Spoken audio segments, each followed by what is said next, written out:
എല്ലാ കൂട്ടുകാർക്കും എൻ്റെ മറ്റൊരു വീഡിയോയിലേക്ക് സ്വാഗതം. എല്ലാവരും സുഖമായിരിക്കുന്നുവെന്ന് കരുതുന്നു. ഇന്ന് ഞാൻ കരൾക്കറിയാണ് ഉണ്ടാക്കാൻ പോകുന്നത്. കോഴിയുടെ പാർട്സ് വെച്ചിട്ടാണ് ഇത് ഉണ്ടാക്കുന്നത് കേട്ടോ. ഇപ്പോൾ കോഴിയുടെ കരളും അതുപോലെ തന്നെ മറ്റ് പാർട്സും ഒക്കെ വെച്ചിട്ടാണ് ഇത് ഞാൻ ഉണ്ടാക്കുന്നത്. ഇതിനായിട്ട് കുറച്ച് വെളിച്ചെണ്ണ ചൂടാക്കിയിട്ട് അതിലേക്ക് മുളക് പൊടിയും മഞ്ഞൾപ്പൊടിയും മാത്രമാണ് ചേർത്ത് കൊടുക്കുന്നത്. എന്നിട്ട് അതൊന്ന് മൂപ്പിച്ചെടുക്കണം. പിന്നെ അതിലേക്ക് ആവശ്യമായിട്ടുള്ളത് ഇഞ്ചി വെളുത്തുള്ളി ചതച്ചതും സവോള അരിഞ്ഞതും ഇട്ട് കൊടുക്കണം. പിന്നെ ഒരു മുളക് കീറിയത് ഇതിലേക്ക് ഇട്ട് കൊടുക്കാം. തക്കാളി ചേർക്കണമെങ്കിൽ തക്കാളി ചേർത്ത് കൊടുക്കാം കേട്ടോ.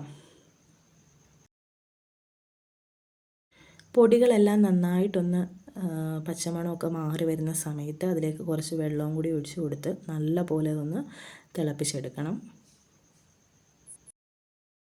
അപ്പോൾ തിളച്ച് ആ വെള്ളം ഒന്ന് ഒഴിച്ചിട്ട് നന്നായിട്ടൊന്ന് തിളച്ചൊന്ന് വറ്റുന്ന ഒരു പരുവാകുമ്പോഴത്തേക്ക് വേണം നമ്മളതിനകത്തോട്ട് ഈ പാർട്സ് ഒന്ന് ഇട്ട് കൊടുക്കാനായിട്ട്. ഇതിലേക്ക് ഇനി ആവശ്യത്തിനുള്ള ഉപ്പ് കൂടി ഇട്ട് കൊടുത്തിട്ട് നല്ലപോലെ ഒന്ന് തിളപ്പിച്ച് കുറുകുന്നൊരു പരുവാകണം. ഇനി ഇതിലേക്ക് നമ്മുടെ ആ പാർട്സ് കുറേശ്ശെയായിട്ട് ചേർത്ത് കൊടുക്കണം.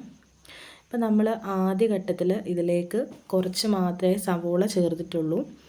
അപ്പോൾ ഇനിയും അതിലേക്ക് സവോള ചേർക്കുന്നുണ്ട്.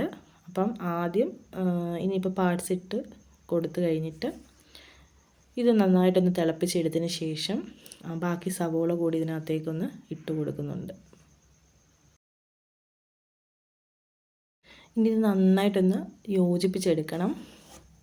നല്ല പോലെ ഒന്ന് ഇളക്കി ഇതിനകത്ത് മുളക് പൊടി മഞ്ഞൾപ്പൊടിയൊക്കെ പിടിച്ച് വരാൻ വേണ്ടിയിട്ട് നല്ല പോലെ ഒന്ന് ഇളക്കി കൊടുക്കണം.